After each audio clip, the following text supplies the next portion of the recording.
Hey there, StarCraft fans! It's Falcon Paladin coming at ya with yet another edition of StarCraft 2, Legacy of the Void. Today, gonna be a ZVT from Katowice between Scarlett and Maru here on 2000 Atmospheres. Top right, it is the Canadian Scarlett. Oh, she's not red today. And on the bottom left, we have Maru, who is red. Okay, so that confirms it. Scarlett is not always red in professional tournaments, but Scarlett means red, so I think she requests it sometimes? I don't know. I have no idea. Just a theory of mine that got busted. Okay, so 16 hatch here from Scarlett. 1 Rax expand timing here from Maru. So yeah, this is going to be a Patreon game for those of you who support me on patreon.com/FalconPaladin for at least $1 a month. You get this replay faster, you get it earlier than people on the YouTube channel by a full month. So if you're watching this the week of June the 15th or so, thank you so much for supporting me on that platform. I do appreciate it. And if you'd like to support me here on YouTube, you can do so by hitting the join button down below. Just the level started around $2 a month, nothing too crazy there. And if you're watching this in the month of July, hit that like button, hit that subscribe. I'm here 5 times a week with StarCraft 2 content. All right. No Reaper from Maru. Surprisingly so. Huh. If it was Beyond, this would be a little bit expected. He is someone who doesn't make Reapers all the time because he's got wrist issues. Carpal tunnel issues, obviously, makes it hard for him to do crazy amounts of micro through the course of the game. And, I mean, microing a Reaper takes a lot of micro. A lot of hand gestures, right? Hand movements. Anyway, yeah, you can get away with this, right? Normally, right, if you get pool firsted and you make a Marine, you die.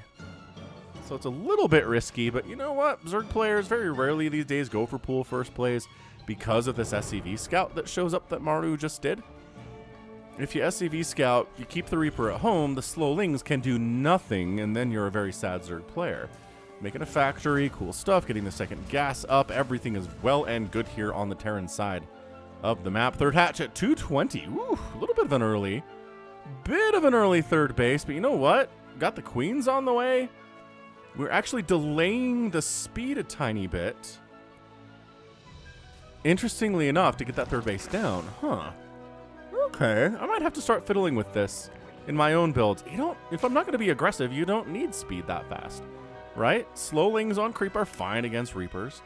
Queens are fine against Reapers. If like a Liberator shows up, sure, Queens for that too, Spores for that. Having speed delayed is actually not that damaging. Unless you want to go for some crazy like Ling Flood timing, which very rarely that happens against Terran because they're so good at dealing with it. So, maybe I'm going to start doing that in my own games. Maybe I'm going to start delaying speed and going for a faster third base. I kind of like that idea. Against Terran, anyway. Against Zerg, it's stupid. Don't delay speed against Zerg, because you'll die to speedlings if your lings are slow. Does it increase the attack speed of lings when they have speed? No. Does it feel like it does? Yes. Strange stuff. ZVZ. Especially ling versus ling attacks. Very, very weird. Creep spreading out towards her own third base. Scarlett is probably top 10 in the world at ability of creep spread. Maybe even top 5. I might give her top 5 status in creep spreaders for Zerg in the year 2022. So yeah, metabolic boost coming in, but like the lings aren't really key against these Hellions anyway. And they're getting speed now, so they're pretty much ready to go. This is great. This is an interesting little change. I like it. I support it. Fusion Core. Battle Cruiser. To be operational. It could be advanced ballistics for the Liberators, but probably not. It's probably not what it is. Hellions. Hey guys, what's up? So you think they have blue flame because the little pilot light on their flame cannons is blue. But they don't. Misleading color, Hellions. How dare you? So yeah, Scarlett's always been one of the better macro players, one of the better creep spread players. I would say her biggest struggles, especially over the last couple of years, have been decision making and just engagements, like micro and engagements and having the right units at the right time to deal with what the enemy is trying to do to you. So it is a battle cruiser, but also this stuff's happening. This is interesting. Who did we see? I think we saw Maru do this to someone on the channel not too long ago. And the goal here was to kill queens, right? Or I guess maybe... Barbecue! No! No, no, no, no, no, no, no, no! Okay. That works too. Maybe... Oh, maybe you don't kill queens with this, but if you kill 16 drones, it counts. That works as an alternative strategy. Oh, she thought she was safe. She put the workers back to work, and then whoosh, the flames erupted. Oh, it hurts. It hurts. Okay, where's my battle cruiser at? Here it is. I mean, okay, a spore and 4 queens is actually enough to make this battle cruiser fear for its life. So immediately starts running, just killing what it can as it runs, because it can fire while moving. So that's the thing. The battle cruiser, not as much of a problem. I want to say it was Maru versus a laser, maybe, where Maru showed up, killed like 4 of the 5 queens that existed on the map at the time, and then the battle cruiser showed up and just won. But this is a little bit different. Instead, Maru decided to try to cripple Scarlett economically, didn't kill any queens, and then the queens were ready for the battle cruiser. So it's, that might have been a mistake. Because look, Scarlett's already up to 59 workers. Yeah, she lost 16. She's fine. Economically, she's ahead of where Maru is here pretty substantially. Very interesting. It's worse for the Zerg player against this build to lose 4 queens than it is for them to lose 16 drones. And I mean, I guess that's a little intuitive. I think we'd all could understand that. 4th base from Scarlett coming in, 3rd base is already done for Maru. But yeah, this is the danger time. This is the danger time for Zerg players in general, because they're trying to really macro apart against Terran. Oh, but killing these Hellions would actually be pretty fantastic. All right. Yeah, all right. So all the Hellions die. Great positioning there. Oh, no, bad. Bad. Yeah, don't deal with a Hellbat who's got itself between 2 mineral patches. There you go. When it comes out in the open, that's when you can murder it. But yeah, Zergs are trying to macro up really hard. They don't want to have a huge army, but that's when the Terrans want to hit them. Is exactly that. I keep seeing blue over here, but it's just, I think, this watery stuff. Yeah, that's probably what it is. All right, tanks on the way. Getting Yamato. Ooh, we're meching it here. Maru's made it work going mech against players like Cyril this year. So Scarlett, I don't know. I don't know if Scarlett's going to be able to do this. Oh, the 4th base dying would be so big. Roaches are the answer to this, but like 1 roach is not the answer to this. 1 roach is not going to happen. There are more roaches coming, I think. There's corruptors on the way to deal with the battle cruisers. The 4th base is going to die. This is not paying attention, Scarlett. Why do you have drones coming down here to a complete war zone? At least they didn't die. That's nice, but the 4th base is dead, and that hurts. That hurts a lot. So taking a new 4th base at the 12 o'clock now is Scarlett. Gonna go for a little bit of a Hellbat drop. Ooh, but the medevac dies. So Trent, pretty good splits here. Actually, nope. No! What the? Could have been so much worse. Only 4 drones die, but once again, she puts the workers back to work when they're not safe. Battle cruiser dies before it can jump out. That's big too. This has been a game of some really big swings back and forth. Scarlett loses her 4th, has to remake it. She's double expanding now. Battle cruiser gets killed before it can jump home. 16 drones die, but that means the queen count is heavy enough to deal with the battle cruiser that shows up later. So 73 to 73 workers now. Scarlett has taken some economic damage, but she's alive. It's just...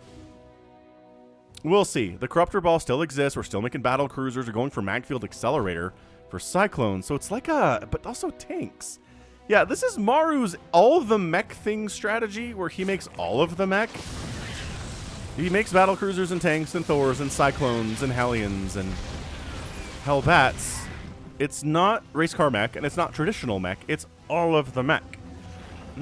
Greater Spire is an interesting choice here. I don't know if I agree with that from Scarlett here, but again, she's a billion times better at StarCraft than I am, so I'm not going to sit here and complain about it too much. Infernal Pre-Igniter's on the way, so the Hellions will not be liars much longer. Changeling... Wandering up, gonna see, race car mechy strat, gonna see more factories on the way, gonna see 2 battle cruisers. That was a good scout. I like it quite a bit. How many battle cruisers are there? There's 2. So jumping in the main would be pretty good. There are 9 corruptors, though. Jumping into the Zerg territory right now is really dangerous. Yeah, and roaches, no, not against cyclones. Roaches are bad against cyclones, like exceptionally bad against cyclones. Going for pathogen glands for some infestor play here too is Scarlett. I like that a lot. Roaches winning a battle mostly here at the Zelnaga Watchtower, losing a couple roaches in the process, but not the worst thing in the world. They hold it, and then they're gonna die because here comes Blue Flame Hellions with a Cyclone for support. So these guys are roving around. But also the tank count is 3, and there are Thors on the way here too. Oh, sniping this 12 o'clock would be so problematic. Where is the... Okay, nothing. Just too busy dealing with this down here. And then the battle cruisers jump. So yeah, once again, don't engage on creep against a Zerg unless you have a jump out available, because these corruptors are here. Scarlett retaking the 12 o'clock. The 4th base still exists, but man, Maru has got a 5th base. It's done. He's upgrading it to a planetary. So Maru, mech. Factory.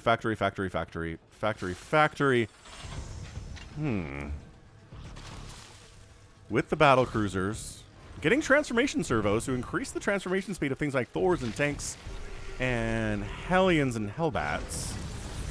They're trying to go Roach Infestor, Ravager, Corruptor is Scarlett. I kind of like it. Getting some fungals on these units makes it much harder for them to run from this.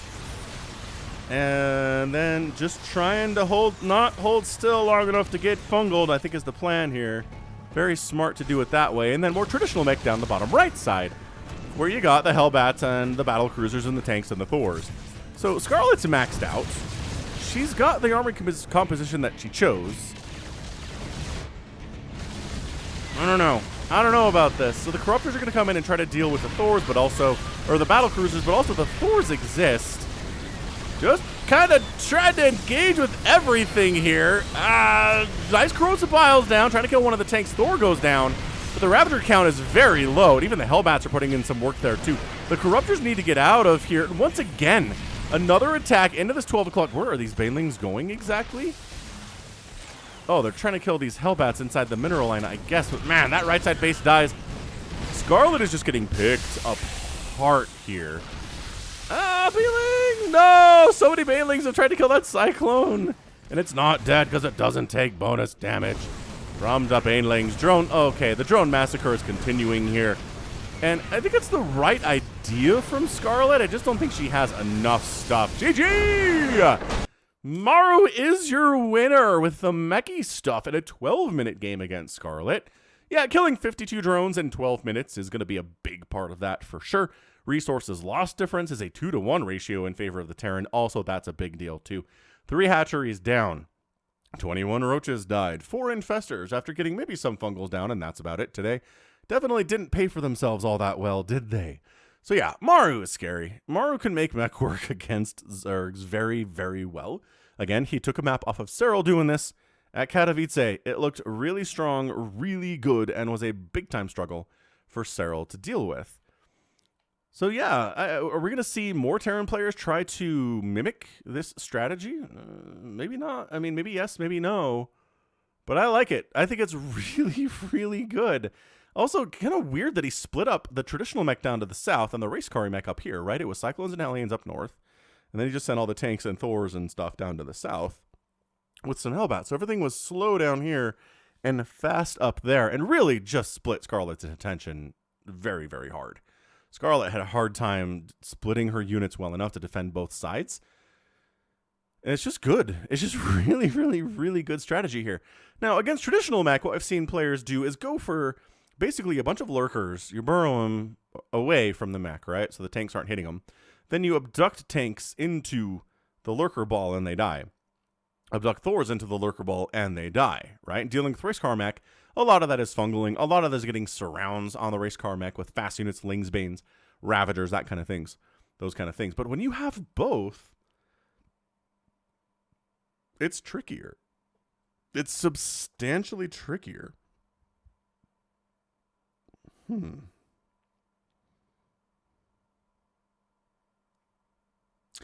Anyway, good stuff. That was a really, really good ZVT from Maru. And I don't know. Scarlett needs to get better, right? We'll see what she does here in the second half of 2022, but I'm not holding my breath. Let's just put it that way.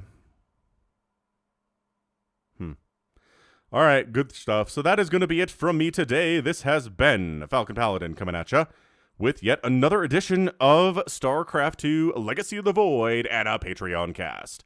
Go ahead, hit that like button, hit that subscribe if you like what you saw and what you heard today. You can also catch me on Twitter, Facebook, Patreon, and Twitch, all at /Falcon Paladin. And until next time, as always, thank you so much for watching, and you take care of yourself.